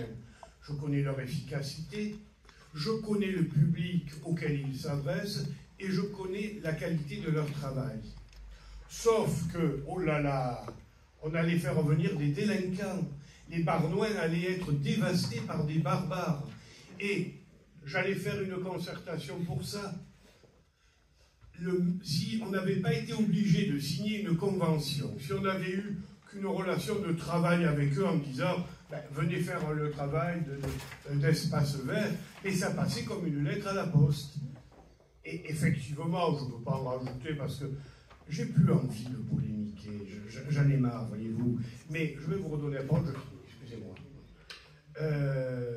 Aujourd'hui, vous pensiez que la maison d'apprenti c'était plutôt quelque chose de bien, et je le confirme. Mais secoué par quelques habitants un peu timorés et, allez, racistes, j'ai pas peur de le dire, vous avez fait marche arrière.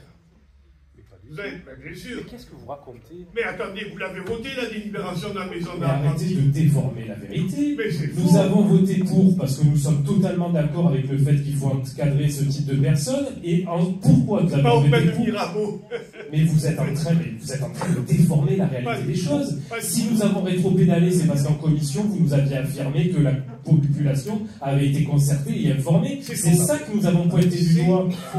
Mais c'est faux parce que vous avez menti, on est d'accord. Mais c'est la raison pour laquelle on est revenu dessus. Sinon, je suis le seul élu de l'opposition à avoir défendu le projet de la maison de l'apprenti en conseil municipal. Non, Rosie aussi. Pardon, non, mais la majorité. Je suis le seul élu de l'opposition à avoir défendu le projet. Mais c'est parce que vous nous aviez dit en commission que la population avait été concernée qu'on a changé d'avis. Ben, c'est faux parce que vous ne l'avez pas fait. Oui, effectivement. Non, vous me traitez de menteur. Non, mais attendez, c'est grave ce que vous faites. Mais non, mais il faut arrêter de déformer la réalité. C'est vous qui la déformez. Attendez, je finis. Vous me traitez de menteur. C'est pas grave, c'est pas grave. Sophie, je finis ma phrase. C'est pas grave. Si, c'est grave.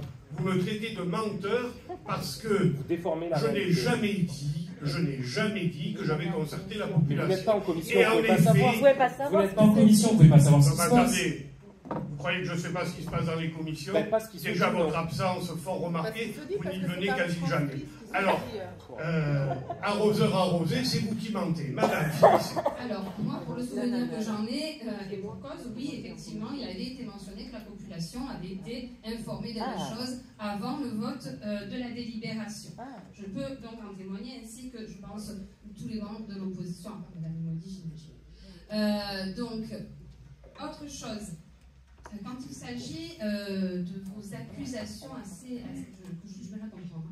Donc, pour vous, avoir une vision qui définit la sécurité en matière de délinquance, c'est raciste. En quoi un délinquant est-il racisé? Vous m'expliquez? Je comprends que la délinquance est racisée. Ah bon? Je comprends que la délinquance est racisée. Je ne vous pointe pas particulièrement, mais c'est même un vrai débat de société aujourd'hui. Alors, je vais vous dire une chose, madame. S'il y en a bien qui se bat contre la délinquance, au niveau local, j'entends, au niveau local, comme je le fais depuis des années en renforçant la police municipale par différents procédés, c'est bien moi. J'ai une position extrêmement ferme contre la délinquance. Mais à partir du moment où des enfants en difficulté, pris en charge par une association, je finis ma phrase, pris en charge par une association de prévention spécialisée et qui accueille effectivement des enfants ou des adolescents nés de l'immigration, madame, je vous en prie, pas de naïveté. Mais moi, j'ai pas de gêne à aller en parler avec les habitants. Ils me le disent. Ils me le disent. Ne me poussez pas à dire des mots qui seraient blessants dans ma bouche et que je n'ai pas l'habitude d'utiliser. Mais bien entendu que la notion de délinquance est racisée. C'est d'ailleurs la raison pour laquelle, je ne vous le souhaite pas puisque je combats vos idées et je le fais à la loyale, c'est la raison pour laquelle, effectivement, vous montez en puissance. Parce que, je parle de votre parti, parce que c'est quelque... Moi, je n'ai aucun parti, je n'ai pas de carte aucun parti. Ah ben, alors venez nous rejoindre parce qu'on partage pas mal d'idées patriotiques. Bref. Alors, moi, c'est du Rassemblement National que je parle. M. Fuzon, lui, est encarté. je combats ses idées, et toujours avec beaucoup de courtoisie, je ne peux pas me dire le contraire. Dans toutes les manifestations, il vient, il est cité, et tout le monde ne peut pas en dire autant sur les autres communes. Mais effectivement, il y a une racisation, je crée un néologisme, pardonnez-moi, de la délinquance, que, évidemment, je ne partage pas. Et ça, c'est, comment vous dire, c'est une ligne de crête qui nous oppose. Alors, pas à vous, puisque vous n'êtes pas RN. Alors, ça nous oppose sur un point, c'est-à-dire que moi, à partir du moment où un adolescent est délinquant, je ne regarde pas sa couleur de peau. D'accord ? Ah, vous peut-être. Non, mais moi et la plupart des gens, je vous rassure. Non, c'est pas vrai. Mais si, monsieur. Mais vous ne connaissez pas la vie, enfin. Monsieur, je travaille dans les logements sociaux. Si je devais regarder la couleur des gens de chaque personne, je m'en sortirais plus. Déjà, des fois, c'est pas forcément très évident. Donc, voilà. Il n'y a jamais eu une telle montée du racisme en France et de l'antisémitisme. Mais jamais. Monsieur, et par contre, il y a deux choses qu'il ne faut pas confondre. Il y a l'application des choses au niveau individuel, d'accord ? C'est-à-dire que quand on traite un groupe d'individus, un groupe d'adolescents problématiques, c'est un groupe d'individus, donc on connaît chaque individu, avec lesquels on a un lien, d'accord ? Quand on s'en occupe en termes d'association, je pense que monsieur pourra le confirmer. Un lien secret, un lien humain, d'accord ? Après, quand vous parlez de racisme ou quoi que ce soit, j'imagine que vous faites référence à l'immigration incontrôlée que subit notre pays aujourd'hui. C'est ça, j'ai du mal à comprendre, donc j'essaie de comprendre. Néanmoins, il y a des situations globales qui se traitent effectivement à l'échelle nationale et qui peuvent intégrer effectivement des vagues d'immigration que la France connaît actuellement. Néanmoins, en matière de délinquance, je pense qu'effectivement, la prise en compte de l'origine ethnique des personnels n'est pas forcément quelque chose de cohérent. Mais enfin, chacun... De cohérent ? Oui. Alors, si vous permettez, vous m'amenez sur un terrain qui n'est pas à l'ordre du jour. Concernant l'immigration, ce n'est pas l'ordre du jour, mais ma position individuelle, Michel Amiel, aujourd'hui sans carte, est extrêmement claire. Il faut encadrer l'immigration. Il faut encadrer l'immigration, et pas que l'immigration illégale. Je ne peux pas être plus clair là-dessus, c'est ma position. Sauf qu'aujourd'hui, vous avez des gens d'origine africaine, maghrébine ou autre, qui sont français. Et c'est là que, je répète, le problème de la délinquance est racisme. C'est un gros débat qu'on ne va pas aborder en conseil municipal. Moi, je vous demande juste de voter pour ou contre une convention avec une association qui fait un excellent travail de prévention. Après, effectivement, moi, je suis allé plusieurs fois à la crèche. Je ne suis pas allé regarder le pédigré de ses enfants. Je sais que ça se passe à la ferme. Je sais que les choses se passent très bien. Mais le débat, je ne me sens pas mal à l'aise de parler de ça avec vous. Mais c'est plus à l'ordre du jour. Alors moi, je vais revenir quand même sur la délibération en question. En termes d'accueil des adolescents, donc ça va jusqu'à 21 ans, il y a combien de personnes sur quelles tranches horaires? Parce que là, toutes les tranches horaires sont ouvertes. Mais il y a aussi des tranches horaires où les enfants de la commune vont à la ferme pédagogique. Est-ce que ces tranches horaires se superposent? Quel est le nombre d'accadrans pour chaque personne, pour chaque groupe d'adolescents? Chiffre par chiffre, je ne peux pas vous répondre, mais je peux vous donner la réponse rapidement. J'aurais aimé que ça soit inscrit sur la convention, en fait, parce que vous comprenez bien que quand on a des enfants qui vont, pour le coup des petits-enfants, pas des 13 à 21 ans, qui vont à la ferme pour passer l'après-midi, comme ça se passe régulièrement à la ferme pédagogique, notamment pendant les vacances, les parents voudraient peut-être bien savoir si les personnels qui sont issus de la délinquance y sont en ce moment-là. Les personnels issus de la délinquance? Oui, parce que vous employez les encadrants. Les deux encadrants, oui, pardon. Les encadrants sont là et avec combien de personnes et s'ils sont en même temps là? Je vous répète, madame, très précisément, je ne peux pas vous répondre. Je sais qu'il y a aujourd'hui 2 encadrants. Attendez.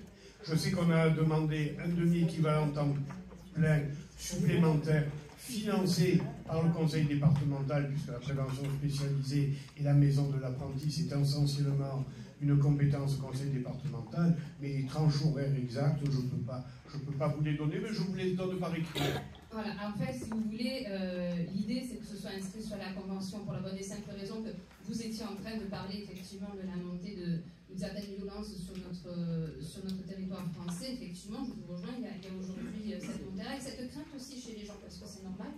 Voilà, je trouve ça tout à fait humain, de vouloir se défendre et se protéger, c'est quelque chose qui fait que Madame, nous voulons vivre.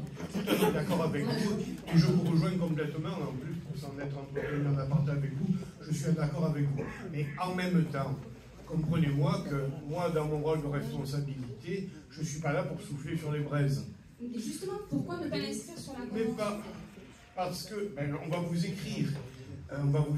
Mais comprenez bien que ces chiffres n'ont qu'une valeur très relative. C'est-à-dire que le jour où on va avoir soit un agent municipal, puisque bien sûr il continue à être là, soit un agent de la structure qui est malade, qui est en récupération, qui est en tout ce que vous voulez, peut-être qu'il y aura une entorse à ce qui est écrit.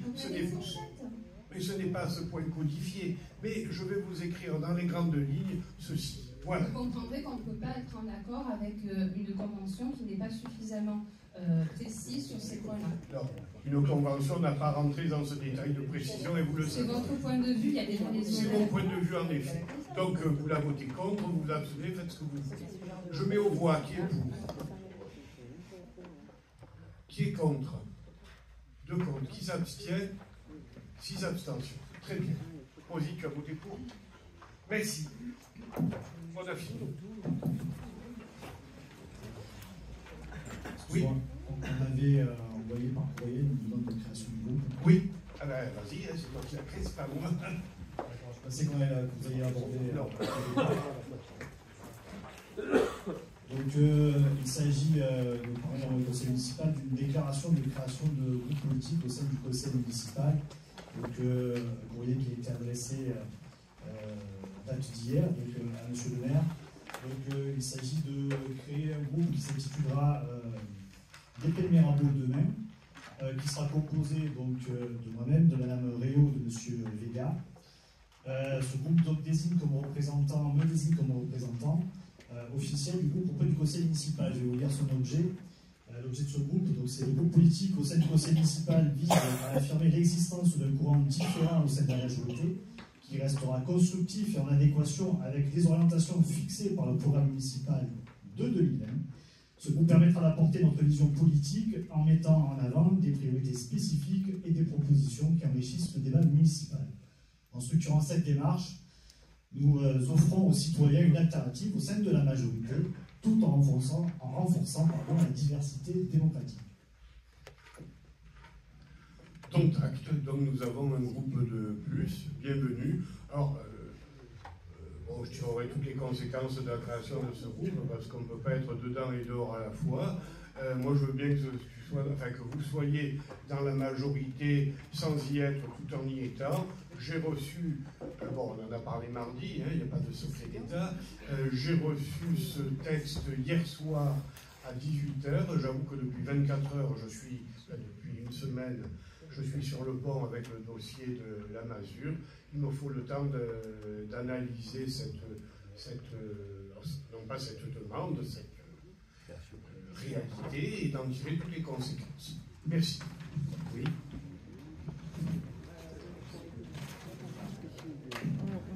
Juste une question, parce que du coup, c'est préparé depuis longtemps. Cette association a bien été créée en 2021, l'épée de Mirabeau demain, puisqu'elle est hébergée sur la Renardière.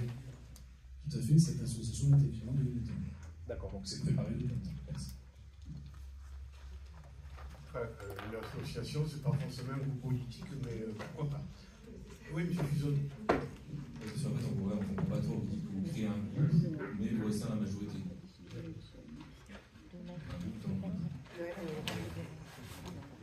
Si c'était des socialistes, j'aurais dit c'est les courants. Le socialisme, effectivement, c'est tout à fait courant. Que ce soit pas un courant courant d'air. Enfin, écoute, j'ai pris acte de cette création et encore une fois, j'en tirerai les conséquences. Parce que c'est vrai que c'est difficile pour moi d'avoir au sein d'un groupe un groupe à l'intérieur qui finalement prend sa liberté et peut à tout moment voter contre. Donc je suis surpris. Ce n'est pas un contre-courant. Non, mais il eût été plus, comment dirais-je, plus judicieux de dire bon ben voilà, je me présente aux élections dans un an et pour le faire, je crée un véritable groupe au sein du groupe municipal en démissionnant non pas du conseil municipal mais de mes prérogatives. Vous avez fait un autre choix, donc acte. Je vais apporter une précision parce que c'est important, parce que cette information, quelque part, au-delà de l'échange que nous avons eu ensemble, a un petit peu transpiré. On a entendu dire certaines choses là-dessus. Par exemple, ça n'a pas été cité là ce soir, mais que la création de ce groupe serait une forme d'opposition, voire aussi de trahison. Et c'est ce moment-là qu'on nous donne l'occasion aussi de pouvoir préciser certaines choses. Parce que quand on entend le mot trahison, c'est un mot quand même qui est fort de sens. Donc avant que le polémique s'enchaîne là-dessus, je tiens à préciser, nous tenons à préciser certaines choses. Parce que quand on trahit soit une cause, soit une personne. Trahir une cause, ça serait quoi? Ça serait trahir le programme de 2020. Programme sur lequel nous avons été du coup élus.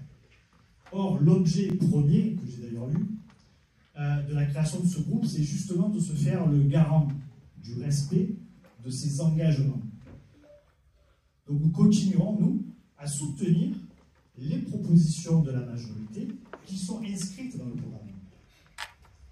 Par contre, nous traiterons au cas par cas les nouvelles propositions. Alors maintenant, la personne, trahir une personne, alors je crois que la personne, on peut la nommer. C'est toi, Michel. Est-ce qu'on te trahit en faisant ça? Tu nous as informé il y a longtemps que tu ne te représenterais pas aux élections et tu en as informé, tu l'as dit à la population, en ce mois de janvier, tu l'as dit aux Pénoises et aux Pénois. Tu as fait ce choix personnel, et tu as bien insisté sur le fait que ce soit un choix personnel, de soutenir Jean-Marc Leonetti. Et nous faisons le choix de ne pas le soutenir. Alors est-ce que c'est une trahison? Non. C'est l'expression d'une volonté différente de la tienne. Car te trahir ta personne, ça serait se présenter contre toi aux élections de 2026, ce que jamais je n'aurais fait. Tout simplement parce que tu es et tu resteras une personne inspirante à mes yeux, tout comme l'est, je pense, Victor Mellon pour nous tous. Voilà, merci pour ces précisions. Juste pour aller... S'il vous plaît, je ne vous ai pas donné la parole. Je vais d'abord dire quelque chose et je vous donne la parole. Premièrement, le terme de trahison, ce n'est pas moi qui l'ai employé. Je dis ça. Non, mais même si le mot, tu as pu l'entendre, ceci ou là. Deuxièmement, je suis un vieux briscard de la politique, 30 ans. La trahison, et là, c'est consubstantiel à la vie politique. Tout parti confondu. Je me rappelle, je le rappelle avec une pointe d'humour, Fuson, il y a quelques années, m'avait offert une superbe girouette qui trône toujours sur mon bureau et que je vous rendrai à la fin du... non, c'est un cadeau. Alors c'est le cadeau. Tout va bien. Au prétexte que... mais moi, je n'ai pas trahi le Parti Socialiste. J'ai quitté le Parti Socialiste parce qu'il ne représentait plus les valeurs de gauche sociale. Et quand je vois ce que fait aujourd'hui le PS avec la France Insoumise, ben je me félicite de ne plus être dans ce marigot. Acte 1. Acte 2. Je n'ai pas trahi Emmanuel Macron.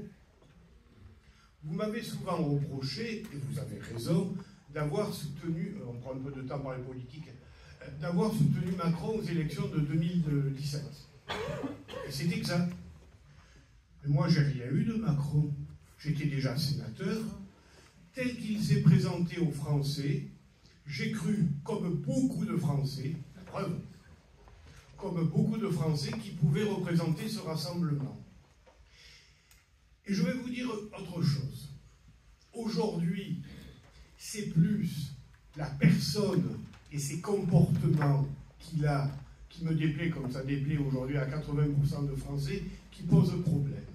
Donc, la plaisanterie de la girouette, je l'ai prise avec beaucoup d'humour et sans aucune vindicte à votre égard, d'autant que je ne me considère pas avoir trahi ni un parti, ni un autre. Concernant la position de Jean-Philippe, je ne parle pas de traîtrise, plutôt plus d'abandon. Parce que tu pouvais traiter... Non mais attends, excuse-moi Jean-Philippe, on peut quand même avoir des interprétations différentes des choses, que ce soit avec toi comme avec quiconque. Pourquoi je dis ça? Je sais depuis longtemps que tu te présentes aux élections de l'année prochaine. Il me semble que tu pouvais très bien mener cette campagne municipale avec les gens que tu auras choisis, sans créer un trouble au sein du conseil municipal. Et je crois que l'échange que nous avons eu mardi l'a bien montré. Ouais, ben on lave un peu le linge sale en famille, comme on dit parfois. J'ai convoqué mon groupe municipal, mon groupe majoritaire. Sans ordre du jour, j'ai mis présence indispensable, quasi tout le monde était là. Et chacun s'est exprimé. En s'exprimant clairement, tu t'es mis à l'écart de ce groupe municipal. C'est pas, voilà, c'est pas que moi. Bien sûr que ça n'a pas de valeur politique, de primaire ou autre. Tu as choisi de mettre un trouble au sein du conseil municipal par ce choix. Toi, tu dis que tu ne vois pas les choses comme ça, mais beaucoup de gens le voient, puis on le verra dans l'avenir, au fur et à mesure que la campagne va se dérouler, et surtout au dernier moment. Monsieur Amaro, vous vouliez la parole. Oui, après on ne veut pas rentrer dans les tambouilles familiales, qu'elles soient actées ou non actées, juste pour aller jusqu'au bout d'un engagement, puisque là on est dans une démarche qui n'existe nulle part ailleurs, c'est-à-dire un élu qui dit vouloir sortir d'une majorité, mais tout en conservant ses indemnités. Monsieur Musso, vous parlez d'engagement, pour aller jusqu'au bout de votre engagement, et dans ce cas-là, ce serait tout honorable, rejoignez les rangs de l'opposition qui travaillent bénévolement. Je ne parlais pas de notre groupe, je parlais de l'opposition au sens global. Parce que pour le coup, je rejoins ce que disait le précédent conseiller municipal, c'est qu'on ne peut pas rester au sein d'une majorité en disant qu'on est contre. On peut le faire qu'à une seule condition, c'est de vouloir garder les indemnités qui nous payent. Mais une vraie opposition, elle est bénévole. Nous, en tout cas, c'est le travail qu'on mène depuis maintenant plus de 10 ans. Donc, allez jusqu'au bout de votre engagement. Et là, pour le coup, vous aurez vraiment un engagement marqué en sortant de la majorité, sans indemnité, comme le font tous les élus de l'opposition qui sont autour de cette table. Et après, monsieur le maire, vous pouvez aller totalement en ce sens aussi, puisque toute dissidence dans une commune est sanctionnée par le retrait des délégations, parce que ça n'existe pas un groupe. À l'intérieur d'un groupe, il faut que les choses soient claires. Vous savez, nous, on milite depuis des années pour une ligne cohérente.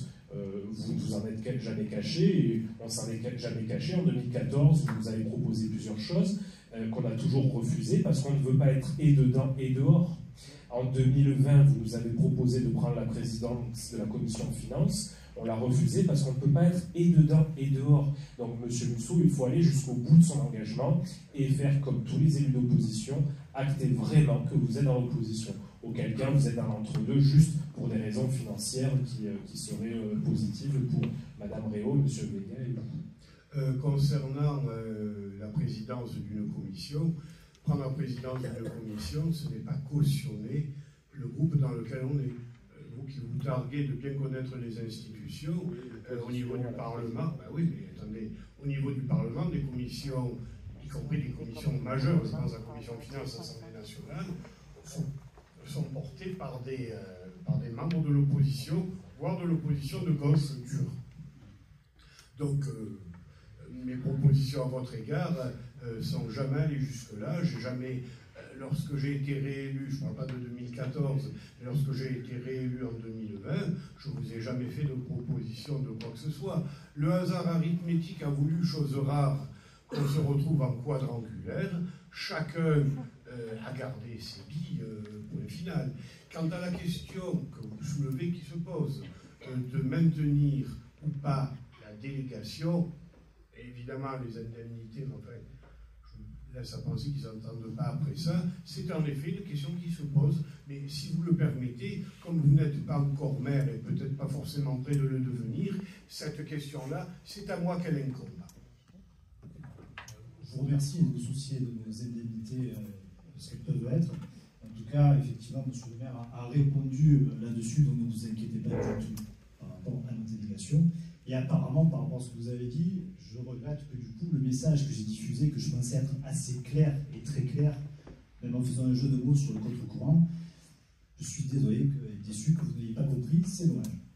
Par contre, je voudrais dire un dernier mot concernant l'aspect délégation.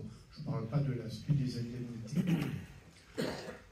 Je regrette profondément la décision que vous prenez ce soir. Profondément. Non pas que vous partiez à des élections, c'est votre droit le plus strict, mais que, je réemploie le mot, que vous jetiez ce trouble au sein du conseil municipal.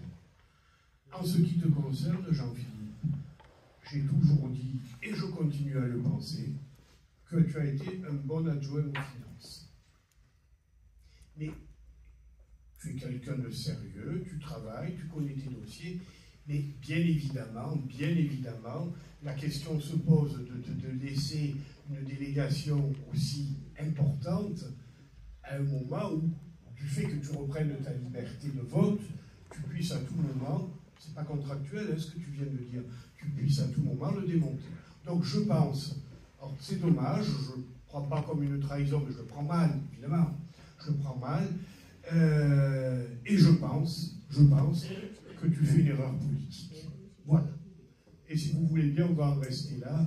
Bonne soirée.